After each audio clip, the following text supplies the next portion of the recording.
36 বছর পর একটা কাপ জিতে এখন আমরা আন্ডারগ্রাউন্ডের বাস পাখি। কথায় আছে, ফকের একটু টাকার মুখ দেখলে মাটিতে পা পড়ে না, তেমন একটা দল আছে আর্জেন্টিনা।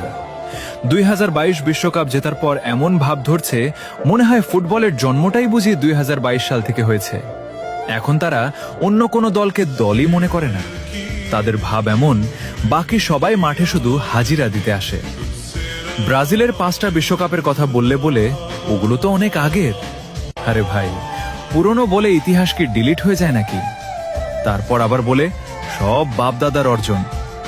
আচ্ছা ভাই, ইতিহাসের কথা তুললে পুরনো কথাই তো আসবে।